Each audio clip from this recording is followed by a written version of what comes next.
ကဲအခုချိန်ဒီအင်းလေးစာကိုအခက်ကြီးပဲလို့တွင်းကြရသူတွေရှိသေးလားဒါဆိုဒီနေ့ဟက်တာကအယောင်လေးနဲ့ပတ်သက်ပြီးတော့အင်္ဂလိပ်စာကိုသင်သားပေးမယ်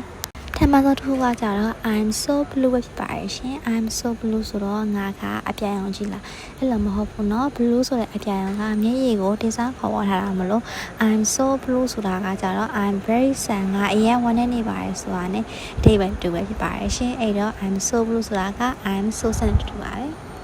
နောက်တစ်ခုကတော့ once in a blue moon ဖြစ်ပါတယ်ရှင်ဒီလာပေါ်သွားတဲ့ကိစ္စကမဖြစ်နေတာမလို့ဒီ once in a blue moon ဆိုတာကလည်းကျွန်တော်ကြုံတဲ့ကိစ္စကိုဆိုတာဖြစ်ပါတယ်ရှင်ပြောမယ်ဆိုလို့ရှိရင်ဖြစ်နေနေတဲ့ဥစ္စာပေါ့နော်နောက်တစ်ခါကျတော့သူက loving him was red ဖြစ်ပါတယ်ရှင်ဒီမှာ red ဆိုတာကသူကအနီရောင်လို့မပြောဘဲနဲ့သူကပူလောင်ခြင်းတော့အဓိပ္ပာယ်ရပါတယ်ရှင်အဲ့တော့ loving him was red သူ့ကိုချစ်ခဲ့တဲ့အချစ်ကပူလောင်ခဲ့ပါတယ်လို့ဟတ်တာတော့ကအဓိပ္ပာယ်ရပါတယ်ရှင်နောက်တစ်ခုကလည်းဒီလက်စုပ်သချင်းနာမည်ပေါ့နော်သူ့ချင်းနာမည်က bad blood ပေါ့နော်ဘာလဲ bad blood ဆိုတော့သွေးဆိုးလားအဲ့လိုမဟုတ်ပါဘူးနော်ပြောမယ်ဆိုရင်ဒီတရေမကောင်းတဲ့သူဆိုတော့အဓိပ္ပာယ်က bad blood ဆိုတာသစ္စာဖောက်လို့အဓိပ္ပာယ်ရပါတယ်ရှင်